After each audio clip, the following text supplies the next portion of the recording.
Everyone, welcome back to Manohita Kannada vlogs. ಎಲ್ಲರೂ ಹೇಗಿದ್ದೀರಾ?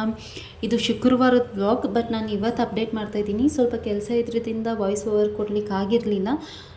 ಇವತ್ತು ಶುಕ್ರವಾರ ಪೂಜೆ ಮಾಡೋದಕ್ಕೆ ಎಲ್ಲ ಕ್ಲೀನ್ ಮಾಡ್ಕೊಳ್ತಾ ಇದ್ದೀನಿ. ಸೋಫಾ ಮೇಲೆ ಬಟ್ಟೆ ಎಲ್ಲ ಕ್ಲೀನ್ ಆಯಿತು. ನೋಡ್ತಿರ್ಬೋದು, ಇದು ನಮ್ಮ ಮನೆ ಲವ್ ಬರ್ಡ್ಸ್. ಇವಾಗ ಕಸ ಗುಡಿಸಿ ನೆಲ ಒರೆಸ್ಕೊಳ್ಳೋಣ ಅಂತಂದು ಎಲ್ಲ ಬೇಗ ಮಾಡ್ಕೊಳ್ತಾ ಇದ್ದೀನಿ. ಇನ್ನು ಟಿಫನು ರೆಡಿ ಮಾಡಬೇಕು ನನ್ನ ಮಗಳು ಸ್ಕೂಲ್ಗೆ ಹೋಗೋ ಅಷ್ಟರಲ್ಲಿ. ಅದಕ್ಕೋಸ್ಕರ ಇಲ್ಲಿ ನೋಡಿ, ಇದು ನಮ್ಮ ಮನೆ ಹತ್ರ ಇರೋ ಮಿನಿ ಗಾರ್ಡನ್. ಲಾಸ್ಟ್ ವ್ಲಾಗಲ್ಲಿ ಹೇಳಿದ್ನಲ್ವ, ನಮ್ಮ ಮನೆ ಮುಂದಗಡೆ ಫುಲ್ಲು ಗಿಡ ಎಲ್ಲ ಚೆನ್ನಾಗಿದೆ, ನೋಡೋದಕ್ಕೆ ತುಂಬ ಚೆನ್ನಾಗಿರುತ್ತೆ ಅಂತಂದು. ಇದೇನೆ ಅಂದರೆ ಇದೊಂಥರ ನರ್ಸರಿ ಟೈಪಲ್ಲಿ ಇಟ್ಕೊಂಡಿದ್ದಾರೆ ಅವರು. ಅಂದರೆ ಗಿಡ ಏನು ಸೇಲ್ ಮಾಡೋದಿಲ್ಲ, ಅವರೇನೋ ಬಿಸ್ನೆಸ್ ಪರ್ಪಸ್ಸಿಗೆ ಇಟ್ಕೊಂಡಿದ್ದಾರೆ. ಬಟ್ ಬೆಳಗ್ಗೆ ಹೊತ್ತು ಎದ್ದು ಆ ಫ್ರೆಶ್ ಏರ್ ಅಂಡ್ ಗ್ರೀನರಿ ನೋಡೋದಕ್ಕೆ ತುಂಬ ಚೆನ್ನಾಗಿರುತ್ತೆ. ನೋಡ್ಬೋದು, ಇವತ್ತು ಅಂದರೆ 6:40 ಆಗಿದೆ ಆಲ್ರೆಡಿ ಟೈಮ್. ಈ ಬರ್ಡ್ಸ್ ಅವಾಗಿಂದ ಲೈಕ್ ಒಂದು 4 to 5 ಮಿನಿಟ್ಸಿಂದ ಅಲ್ಲೇ ಸುತ್ತುತ್ತಾ ಇದೆ. ನಾನು ಅವಾಗಲಿಂದ ಅಬ್ಸರ್ವ್ ಮಾಡ್ತಾ ಇದ್ದೀನಿ. ನೋಡಿ ಎಷ್ಟು ಚೆನ್ನಾಗಿ ಬರುತ್ತೆ, ಕಾಣಿಸ್ತಿದ್ದೇನೋ ಇಲ್ಲನೋ ಗೊತ್ತಾಗ್ತಿಲ್ಲ. ನೋಡಿ ಎಷ್ಟು ಚೆನ್ನಾಗಿ ಅವಾಗಿಂದ ಅಲ್ಲೇ ಸುತ್ತುತ್ತಾ ಇದೆ ಗೊತ್ತಾ. ಬೆಳಗ್ಗೆ ಹೊತ್ತು ಎದ್ದಿದ ತಕ್ಷಣ ಈ ಥರ ಗ್ರೀನರಿ ಬರ್ಡ್ಸ್ ಇದನ್ನೆಲ್ಲ ನೋಡೋದಕ್ಕೆ ತುಂಬ ಚೆನ್ನಾಗಿರುತ್ತೆ. ಬಟ್ ಡಿಸ್ಅಡ್ವಾಂಟೇಜೂ ಇದೆ. ಯಾಕಂದರೆ ಈ ಮಳೆಗಾಲ ಇರೋದ್ರಿಂದ, ಇವಾಗ ಅದು ಬೇರೆ ಫೀವರ್ ಅಂತಂದೆಲ್ಲ ಅಂತಾರಲ್ಲ, ಮಸ್ಕಿಟೋ ತುಂಬ ಬರುತ್ತೆ ಈ ಥರ ಇರೋದ್ರಿಂದ. ಇಲ್ಲಾಂದರೆ ಯಾವಾಗೂ ವಾಟ್ರಿ ಅಂದರೆ ನೀರು ಹಾಕ್ತಾ ಇರ್ತಾರಲ್ವ, ಅದರಿಂದ. ಸೊ ಮನೆ ಡೋರ್ ಕ್ಲೋಸ್ ಮಾಡಿಕೊಂಡೇ ಇರಬೇಕು. ಇದು ಪಕ್ಕದ ಈ ಥರ ಮಿನಿ ಗಾರ್ಡನ್ ಆದರೆ, ಇಲ್ಲಿ ಎದುರುಗಡೆ ನೋಡ್ಬೋದು ನೀವು, ನಮ್ಮ ಮನೆ ಬಿಲ್ಡಿಂಗ್ ಮುಂದ್ಗಡೆ ಫುಲ್ಲು ಮರನೇ ಇದೆ. ನೋಡಿ ಇಲ್ಲೆಲ್ಲ ಎಷ್ಟು ಚೆನ್ನಾಗಿದೆ, ಫುಲ್ ಮರನೇ ಇದೆ. ಅಂದರೆ ಸಮ್ಮರ್ ಟೈಮಲ್ಲಿ ತುಂಬ ಚೆನ್ನಾಗಿರುತ್ತೆ. ಅಂದರೆ ಸೆಕೆಗೆ ಗಾಳಿ ಅಂತೂ ತುಂಬಾ ಇರುತ್ತೆ ಚೆನ್ನಾಗಿ, ಸೆಕೆ ಅಷ್ಟೊಂದು ಅನಿಸೋದೇ ಇಲ್ಲ. ಅದೇನೇ ಚಳಿಗಾಲದಲ್ಲಿ ಈ ಥರ ವಿಂಟರಲ್ಲಿ ಅಷ್ಟೇ ಚಳಿ ಆಗುತ್ತೆ, ತಡ್ಕೊಳೋದಕ್ಕಾಗಲ್ಲ ಆ ಥರ ಇಲ್ಲಿ ಕ್ಲೈಮೇಟು. ಸೊ ಈ ಕ್ಲೈಮೇಟಲ್ಲಿ ನಾನೊಂದು ವೆಯ್ಟ್ ಲಾಸ್ ಡ್ರಿಂಕ್ ರೆಡಿ ಮಾಡ್ಕೊಂಡು, ಅಂದರೆ ಜೀರಾ ವಾಟರ್ ರೆಡಿ ಮಾಡ್ಕೊಂಡು ಕುಡ್ಕೊಂಡು ಸ್ವಲ್ಪ ಹೊತ್ತು ಪೂಜೆನೂ ಆಯಿತು. ನೋಡ್ತಿರ್ಬೋದು ನೀವಿಲ್ಲಿ. ಶುಕ್ರವಾರ ಆಗಿರೋದ್ರಿಂದ ಬೆಳಗ್ಗೆ ಬೇಗನೆ ಪೂಜೆ ಮಾಡಿದೆ. ಬೇಗ ಅಂದರೆ 7:30 ಆಗಿತ್ತು ಪೂಜೆ ಆಗೋ ಅಷ್ಟರಲ್ಲಿ. ಬಟ್ ಸ್ಟಿಲ್ ಸ್ವಲ್ಪ ಬೇಗ ಪೂಜೆ ಮಾಡೋದ್ರಿಂದ ಮನೇಲೆಲ್ಲ ಅಂದರೆ ವೈಬ್ಸ್ ಚೆನ್ನಾಗಿರುತ್ತೆ, ಅವತ್ತಿನ ದಿನ ಎಲ್ಲ ಚೆನ್ನಾಗಿ ಹೋಗುತ್ತೆ. ಅದಕ್ಕೋಸ್ಕರ ಸ್ವಲ್ಪ ಆದಷ್ಟು ಬೇಗ ಪೂಜೆ ಮಾಡ್ಕೊಳ್ತೀನಿ. ಇದು ಇವತ್ತಿನ ರಂಗೋಲಿ. ಅಂದರೆ ತುಂಬ ದೊಡ್ಡದಾಗೆಲ್ಲ ಹಾಕಲ್ಲ. ನನ್ನ ಮಗಳು ಓಡಾಡ್ತಾನೆ ಇರ್ತಾಳೆ, ಒಳಗೂ ಈಚಕ್ಕೂ ಅಳಿಸ್ಬಿಡ್ತಾಳೆ. ಅದಕ್ಕೋಸ್ಕರ ಮನೆ ಬಾಗಿಲು ಮುಂದೆ ಹಾಕಲ್ಲ. ಇಲ್ಲಿ ತುಳಸಿ ಪಾಟ್ ಮುಂದೆನೂ ಅಷ್ಟೇ ಸ್ವಲ್ಪ ಸಿಂಪಲ್ಲಾಗಿಯೇ ರಂಗೋಲಿ ಹಾಕ್ಕೊಳ್ತೀನಿ. ಸೊ ಬನ್ನಿ ಇವಾಗ ರವೆ ಇಡ್ಲಿ ಮಾಡೋದು ತೋರಿಸ್ತೀನಿ. ಸೊ ಒಂದು ಬಾಣಲಿಗೆ ಇವಾಗ ಸಾಸಿವೆ, ಜೀರಿಗೆ, ಕಡಲೆಬೇಳೆ ಹಾಕ್ಬಿಟ್ಟು ಒಂದು ಸ್ವಲ್ಪ ಅದು ಕಲರ್ ಚೇಂಜ್ ಆಗೋವರೆಗೂ ಫ್ರೈ ಮಾಡ್ಕೊಳ್ತೀನಿ. ಈಗ ಒಂದು ಬೌಲಷ್ಟು ರವೆ ತೊಗೊಂಡಿದ್ದೀನಿ. ನೋಡ್ತಿರ್ಬೋದು, ಈ ಬೌಲಲ್ಲಿ ರವೆ ತೊಗೊಂಡಿದ್ದೀನಿ. ಈ ರವೆ ಒಂದು ಸ್ವಲ್ಪ ಅಂದರೆ ಕಲರ್ ಚೇಂಜ್ ಆಗೋವರೆಗೂ ಫ್ರೈ ಮಾಡ್ಕೊಳ್ತೀನಿ. ಆ ರವೆ ಎಲ್ಲ ಇದೆ ಅಲ್ವ, ಅದೆಲ್ಲ ರವೆನೂ ಹರಡಿರಬೇಕು. ಆ ಥರ ಫ್ರೈ ಮಾಡ್ಕೊಂಡು ಇಡ್ಲಿ ತುಂಬ ಸಾಫ್ಟಾಗಿ ಚೆನ್ನಾಗಿ ಬರುತ್ತೆ. ಸೊ ಅಲ್ಲಿವರೆಗೂ ಒಂದು ಸ್ವಲ್ಪ ಫ್ರೈ ಮಾಡಿಕೊಂಡು, ಈಗ ಕೊತ್ತಂಬರಿ ಕಟ್ ಮಾಡಿ ಇಟ್ಕೊಂಡಿದ್ದೆ ಆವಾಗೇ, ಅದನ್ನು ಸೇರಿಸ್ಕೊಳ್ತೀನಿ. ಸೊ ಮತ್ತೊಂದು ಸಲ ಚೆನ್ನಾಗಿ ಮಿಕ್ಸ್ ಮಾಡ್ಕೊಳ್ತೀನಿ. ಇವಾಗ ಆಗಿದೆ ನೋಡಿರ್ಬೋದು. ಆಫ್ ಮಾಡಿ ಇವಾಗ ಒಂದು ಮಿಕ್ಸಿಂಗ್ ಬೌಲಿಗೆ ಅದೇನು ಹುರಿದಿಟ್ಕೊಂಡಿದ್ನಲ್ಲ ರವೆ, ಅದನ್ನೆಲ್ಲ ಹಾಕ್ಕೊಳ್ತೀನಿ. ಸೊ ಇದಾರೋ ಅಷ್ಟರಲ್ಲಿ ಚಟ್ನಿಗೆ ರೆಡಿ ಮಾಡ್ಕೊಂಬಿಡೋಣ. ಇಲ್ಲೊಂದು ಮಿಕ್ಸಿ ಜಾರಿಗೆ ಒಂದು ಚಿಕ್ಕ ಈರುಳ್ಳಿ, ಒಂದು ಚಿಕ್ಕ ಟೊಮೆಟೊ, ಒಂದು 1/4 ಸ್ಪೂನ್ ಆಗೋಷ್ಟು ಖಾರದ ಪುಡಿ, ಒಂದು 1/4 ಸ್ಪೂನ್ ಧನಿಯಾ ಪುಡಿ, ಒಂದು ಚೂರು ಉಪ್ಪು, ರುಚಿಗೆ ತಕ್ಕಷ್ಟು ಉಪ್ಪು ಹಾಕ್ಕೊಂಡು ಅದನ್ನ ಫುಲ್ ಗ್ರೈಂಡ್ ಮಾಡ್ಕೊತೀನಿ. ಅಷ್ಟರಲ್ಲಿ ಇಲ್ಲಿ ನೋಡಿರ್ಬೋದು ರವೆನೂ ಆರಿದೆ, ಫುಲ್ ಆರಿದೆ ಕಂಪ್ಲೀಟಾಗಿ. ಇದಕ್ಕಾಗಲೇ ಯಾವ ಬೌಲಲ್ಲಿ ರವೆ ತೊಗೊಂಡಿದ್ನಲ್ಲ, ಅದೇ ಬೌಲಲ್ಲಿ ಅರ್ಧ ಬೌಲಷ್ಟು ಕರ್ಡ್ ಹಾಕ್ಕೊಂಡಿದ್ದೀನಿ, ಅಂದರೆ ಮೊಸರು ಹಾಕ್ಕೊಂಡಿದ್ದೀನಿ. ನೋಡ್ತಿರ್ಬೋದು, ಸ್ವಲ್ಪನೇ ಹಾಕ್ಕೊತ ನಾನು ಇಲ್ಲಿ ಮಿಕ್ಸ್ ಮಾಡ್ಕೊಳ್ತಾ ಇದ್ದೀನಿ. ಸೊ ಫುಲ್ಲು ಕರ್ಡೆ ಬೇಕು ಅನ್ನೋರು ಫುಲ್ಲು ಕರ್ಡೆ ಹಾಕ್ಕೊಬೋದು. ನಾನಿಲ್ಲಿ ಎಲ್ಲನೂ ಮೊಸರೇ ಹಾಕ್ಕೊಂಡಿಲ್ಲ, ಅಂದರೆ ಅರ್ಧ ಮೊಸರು ತೊಗೊಂಡ್ರೆ ಇನ್ನರ್ಧ ನೀರು ತೊಗೊಂಡಿದ್ದೀನಿ ನಾನಿಲ್ಲಿ. ಸೊ ಫುಲ್ಲೂ ಮೊಸರೇ ತೊಗೊಳ್ಳೋರು ಫುಲ್ಲು ಮೊಸರಲ್ಲೇ ಕಲಿಸ್ಕೊಬೋದು. ನಾನಿಲ್ಲಿ ಅರ್ಧ ಮೊಸರು ಅರ್ಧ ನೀರು ಹಾಕ್ಕೊಂಡು ಚೆನ್ನಾಗಿ ಮಿಕ್ಸ್ ಮಾಡ್ಕೊಳ್ತಾ ಇದ್ದೀನಿ. ಸೊ ಮಿಕ್ಸ್ ಆಗಿದೆ ನೋಡಿರ್ಬೋದು. ಇಲ್ಲಿ ರುಚಿಗೆ ತಕ್ಕಷ್ಟು ಉಪ್ಪು ಹಾಕಿದ್ದೀನಿ. ಆಮೇಲೆ ಇದಕ್ಕೆ ಒಂಚೂರು ಬೇಕಾದ ಸೋಡಾನ ಹಾಕ್ಕೊಬೋದು. ನಾನಿಲ್ಲಿ ಯಾವುದೇ ರೀತಿ ಸೋಡಾ ಅದೆಲ್ಲ ಏನೂ ಹಾಕ್ಕೊಂಡಿಲ್ಲ. ಸೊ ಅಷ್ಟರಲ್ಲಿ ಆ ಚಟ್ನಿಗೆ ರುಬ್ಕೊಂಡಿದ್ನಲ್ವ, ಅದನ್ನ ಒಗ್ಗರಣೆ ಹಾಕ್ಕೊಂಬಿಡೋಣ ಅಂತ ರೆಡಿ ಮಾಡ್ಕೊಳ್ತಿದ್ದೆ. ಇಲ್ಲೊಂದು ಬಾಣಲಿಗೆ ಎಣ್ಣೆ ಹಾಕ್ಬಿಟ್ಟು ಸಾಸಿವೆ, ಜೀರಿಗೆ, ಒಂದು ಸ್ವಲ್ಪ ಕರಿಬೇವು ಹಾಕಿ ರುಬ್ಬಿಟ್ಕೊಂಡಿರೋ ಅಂಥ ಪ್ಯೂರಿನೇ ಹಾಕ್ಬಿಟ್ಟು ಚೆನ್ನಾಗಿ ಒಂದು 2 to 3 ಮಿನಿಟ್ಸ್ ಕುದಿಸ್ಕೊಂಡ್ರೆ ಸಾಕು. ಸೊ ಇಲ್ಲಿ ರವೆನ ಒಂದು 10 ಮಿನಿಟ್ಸ್ ನೆನೆಯಕ್ಕಿಟ್ಟಿದೆ, ಅದು ಸಹ ತುಂಬ ಚೆನ್ನಾಗಿ ನೆಂದಿದೆ, ನೋಡ್ಬೋದು ನೀವಿಲ್ಲಿ. ಸೊ ಈ ಕನ್ಸಿಸ್ಟೆನ್ಸಿಯಲ್ಲಿ ಇದ್ದರೆ ಸಾಕು, ಇಡ್ಲಿ ತುಂಬ ಚೆನ್ನಾಗಿ ಬರುತ್ತೆ. ಸೊ ಇವಾಗ ಇಲ್ಲೊಂದು ಇಡ್ಲಿ ಪಾತ್ರೆ ತೊಗೊಂಡು ಸ್ವಲ್ಪ ನೀರು ಹಾಕಿ ಅದನ್ನು ಆ ಕಡೆ ಬಿಸಿಗೆ ಇಟ್ಕೊಳ್ತೀನಿ. ಹಾಗೆ ಇಡ್ಲಿ ಸ್ಟ್ಯಾಂಡಿಗೆ ಸ್ವಲ್ಪ ಎಣ್ಣೆನ ಸವರ್ಕೊಳ್ತಾ ಇದ್ದೀನಿ. ಸೊ ಎಣ್ಣೆ ಸೇರಿಕೊಂಡು ಅದೇನು ಬ್ಯಾಟರ್ ಮಾಡಿ ಇಟ್ಕೊಂಡಿದ್ದೀನಿ ಅಲ್ವಾ, ಅದು ಎಲ್ಲದಕ್ಕೂ ಹಾಕ್ತೀನಿ. ಸೊ ನೋಡ್ಬೋದು ನೀವಿಲ್ಲಿ ನಾನು ಜಸ್ಟ್ ಇಲ್ಲಿ 15 ಇಡ್ಲಿ ಆಗಲಿ ಅಂತಲೇ ನಾನು 1 ಬೌಲ್ ಮೆಷರ್ಮೆಂಟಲ್ಲಿ ತೊಗೊಂಡಿದ್ದು. ಕರೆಕ್ಟಾಗಿ 15 ಇಡ್ಲಿನೇ ಆಗಿತ್ತು. ಸೊ ನೋಡ್ಬೋದು ನೀವಿಲ್ಲಿ ಎಷ್ಟು ಸಾಫ್ಟಾಗಿ ಬಂದಿದೆ ಅಂತಂದು. ಟೇಸ್ಟೂ ಅಷ್ಟೇ ತುಂಬ ಚೆನ್ನಾಗಿತ್ತು ಇಡ್ಲಿಗೂ ಮತ್ತು ಆ ಚಟ್ನಿಗೂ. ಒಂದ್ಸಲ ಮನೇಲಿ ಟ್ರೈ ಮಾಡಿ ಹೇಗೆ ಬಂತು ಅಂತಂದು ನಾನು ಕಮೆಂಟ್ ಮಾಡಿ. ಸೊ ನಿಮಗೆ ವಿಡಿಯೋ ಇಷ್ಟ ಆಗಿದರೆ ದಯವಿಟ್ಟು ನನ್ನ ಚಾನಲ್ಗೆ ಸಬ್ಸ್ಕ್ರೈಬ್ ಆಗಿ, ಲೈಕ್ ಮಾಡಿ, ಶೇರ್ ಮಾಡಿ, ಕಮೆಂಟ್ ಮಾಡಿ. ಹಾಗೆ ನನ್ನ ಮಗಳು ಸ್ನ್ಯಾಕ್ಸ್ ಬಾಕ್ಸ್ನೂ ರೆಡಿ ಮಾಡಿದ್ದೀನಿ. ಅವಳಿಗೆ ಇವತ್ತು ಬನಾನಾ ಡ್ರೈ ಗ್ರೇಪ್ಸ್ ಹಾಕಿದೆ. ಡೈಲಿ ಒಂದೊಂದು ಫ್ರೂಟ್ಸ್ ಹಾಕಬೇಕು. ಸೊ ಇವಾಗ ಇಲ್ಲಿ ನೋಡ್ತಿರ್ಬೋದು ನೀವು, ನಾನು ವೆಯ್ಟ್ ಚೆಕ್ ಮಾಡ್ತಾ ಇದ್ದೀನಿ. ಅಂದರೆ ಇವತ್ತಿನ ವೆಯ್ಟ್ ಇದು 62.20 ಇದ್ದೀನಿ ಅಟ್ ಪ್ರೆಸೆಂಟ್. ಇವಾಗ 4 ಡೇಸ್ ಬ್ಯಾಕಿಂದೂ ಕ್ಲಿಪ್ ಆ್ಯಡ್ ಮಾಡ್ತೀನಿ, ಅದನ್ನು ನೋಡಿ. ಅಂದರೆ ನಾನು ಯಾವುದೇ ರೀತಿ ಸ್ಟ್ರಿಕ್ಟ್ ಡಯೆಟ್ ಆ್ಯಂಡ್ ಎಕ್ಸಸೈಸ್ ಇಲ್ದಿರ ನಾನು ವೆಯ್ಟ್ ಲಾಸ್ ಆಗ್ತಿರೋದು. ಅಂದರೆ ಹೆಲ್ತಿಯಾಗಿ ವೆಯ್ಟ್ ಲಾಸ್ ಆಗ್ತಾಯಿದ್ದೀನಿ, ಹೆಲ್ತಿ ಫುಡ್ ತಿಂದು. ನೋಡ್ಬೋದು ನೀವು ಇಲ್ಲಿ 63.25 ಇದ್ದೀನಿ. ಜಸ್ಟ್ 4 ಡೇಸಲ್ಲಿ 1/2 kg ಕಮ್ಮಿ ಆಗಿದ್ದೀನಿ ಹೆಲ್ತಿಯಾಗಿ.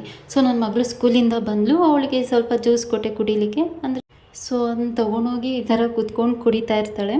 ಹಂಗೆ ಈವ್ನಿಂಗ್ ಇವಾಗ ಆಲ್ರೆಡಿ 6 o'clock ಆಗಿದೆ. ಸ್ವಲ್ಪ ಸಾಂಬಾರು ಮಾಡಿಬಿಡೋಣ ಅಂತಂದು ರೆಡಿ ಮಾಡ್ಕೊತಿದ್ದೆ. ಇದು ಅಲಸಂದಿ ಕಾಳು, ಅಂದರೆ ನಾನೇನು ನೆನೆಸಿಟ್ಕೊಂಡಿಲ್ಲ, ಜಸ್ಟ್ ಒಂದು 10 minutes ಬ್ಯಾಕ್ ಅದನ್ನ ತೊಳೆದು ಒಂದು ಸ್ವಲ್ಪ ನೆನೆ ಹಾಕಿಟ್ಟಿದ್ದೆ ಅಷ್ಟೇ.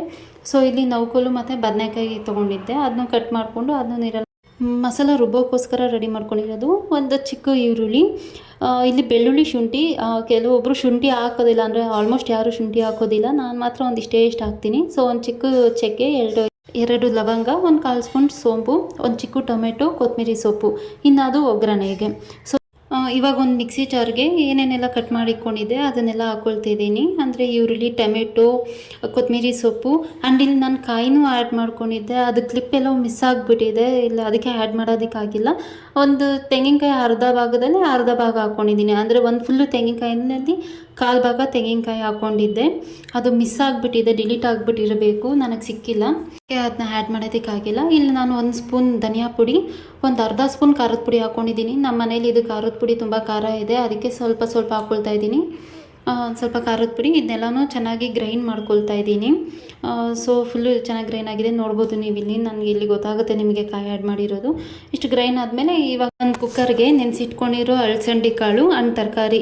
ಇಲ್ಲಿ ನಾನು ಬರೀ ನೌಕಲು ಮತ್ತು ಬದನೆಕಾಯಿ ತೊಗೊಂಡಿದ್ದೀವಿ. ಇದಕ್ಕೆ ಆಲೂಗಡ್ಡೆ ಹಾಕಿದ್ರೂ ತುಂಬ ಚೆನ್ನಾಗಿರುತ್ತೆ. ಮನೇಲಿ ಆಲೂಗಡ್ಡೆ ಇರಲಿಲ್ಲ, ಅದಕ್ಕೋಸ್ಕರ ಹಾಕ್ಕೊಂಡಿಲ್ಲ ನಾನು. ಹಾಗೆ ರುಬ್ಬಿಟ್ಕೊಂಡಿರೋ ಅಂಥ ಮಸಾಲನೂ ಸೇರಿಸ್ಕೊಂಡು ಅದಕ್ಕೊಂದು ಸ್ವಲ್ಪ ನೀರಾಗಿ ಆ ನೀರನ್ನು ಒಂದು ಸ್ವಲ್ಪ ಸೇರಿಸ್ಕೊಳ್ತಾ ಇದ್ದೀನಿ. ರುಚಿಗೆ ತಕ್ಕಷ್ಟು ಉಪ್ಪು, ಇವೆಲ್ಲವನ್ನು ಹಾಕಿ ಚೆನ್ನಾಗಿ ಒಂದ್ಸಲಿ ಮಿಕ್ಸ್ ಮಾಡಿ ಲಿಡ್ ಕ್ಲೋಸ್ ಮಾಡಿ ಒಂದು 4ರಿಂದ 5 ವಿಷಲ್ ಕೂಗಿಸ್ಕೊತೀನಿ. ಹಾಗೆ ನಾನು ಇಲ್ಲಿ ರೈಸ್ ಮಾಡೋದಕ್ಕೆ ಅಕ್ಕಿನೂ ಸಹ ನೆನೆಸಿಟ್ಕೊಳ್ತಾ ಇದ್ದೀನಿ. ಅಂದರೆ ಅಕ್ಕಿ ಒಂದು ಸ್ವಲ್ಪ ಒಂದು 15 ನಿಮಿಷದ ಮುಂಚೆನೇ ನೆನೆಸಿಟ್ಕೊಂಡ್ಬಿಟ್ರೆ ಅನ್ನ ಚೆನ್ನಾಗಾಗತ್ತೆ ಅಂತಂದಷ್ಟೇ, ಅಂದರೆ ಸಾಫ್ಟಿಗೆ. ಈ ಕಡೆ ಸಾರಿಗೂ ಕುಕ್ಕರ್ ಇಟ್ಟಿದ್ದೀನಿ, ಈ ಕಡೆ ನಾರ್ಮಲ್ ವೈಟ್ ರೈಸ್ಗೂ ರೆಡಿ ಮಾಡಿ ಇಟ್ಕೊಂಡೆ. ಇಲ್ಲಿ ನೋಡ್ತಿರ್ಬೋದು ನೀವು, ಇದು ಬ್ರೋಕನ್ ವೀಟ್ ಅಂತ ಅಂದ್ಬಿಟ್ಟು, ಅಂದರೆ ನಮ್ಮ ಅಪ್ಪಂಗೆ ಇದರಲ್ಲೇ ರೈಸ್ ಮಾಡೋದು, ಡೈಲಿ ನೈಟ್ ಅವ್ರು ಇದೆ ಊಟ ಮಾಡೋದು. ಸೊ ಇದನ್ನ ದಲಿಯಾ ಅಂತಲೂ ಅಂತಾರೆ, ಕನ್ನಡದಲ್ಲಿ ಗೋಧಿ ನುಚ್ಚು ಅಂತಾರೆ. ಇದು ಬಂದು ಶುಗರ್ಗೆ ತುಂಬ ಒಳ್ಳೆಯದು, ಅಂದರೆ ಶುಗರ್ ತುಂಬ ಕಂಟ್ರೋಲಲ್ಲಿ ಇಟ್ಟಿರುತ್ತೆ. ನಮ್ಮ ಅಪ್ಪಗೆ ಶುಗರ್ ಇರೋದ್ರಿಂದ ಅವ್ರು ಇದನ್ನೇ ಯೂಸ್ ಮಾಡೋದು. ನಾನು ಅಷ್ಟೇ, ಅಂದರೆ ಆಲ್ಮೋಸ್ಟ್ ಈ ರೈಸ್ನೇ ಊಟ ಮಾಡೋದು. ಅಂದರೆ ವೆಯ್ಟ್ ಲಾಸ್ ಜರ್ನಿಗೆ ವೈಟ್ ರೈಸ್ಗಿಂತ ಈ ಥರ ಅನ್ಪಾಲಿಶ್ಡ್ ರೈಸ್ ಆಗಿರ್ಬೋದು, ಅವ್ರ ಬ್ರೌನ್ ರೈಸ್, ಇದರಲ್ಲಿ ಯಾವುದಾನ ಒಂದು ರೈಸ್ ತಿಂದರೆ ತುಂಬ ಒಳ್ಳೆಯದು ವೈಟ್ ಲಾಸ್ಗೆ. ಸೊ ಅವ್ರಿಗೆ ಅಷ್ಟೇ ಮಾಡ್ತಿರೋದು ನಾನು ಇವತ್ತು. 1 ಲೋಟ ಅಕ್ಕಿ ಸಾಕು ಅವ್ರಿಗೆ, ಅವರೊಬ್ರಿಗಾದರೆ. ಸೊ ಆ ಲೋಟ ಹಾಕಿದಲ್ಲಿ 3 ಲೋಟ ನೀರು ಹಾಕಿದ್ರೆ ಪರ್ಫೆಕ್ಟಾಗಿ ಆಗುತ್ತೆ.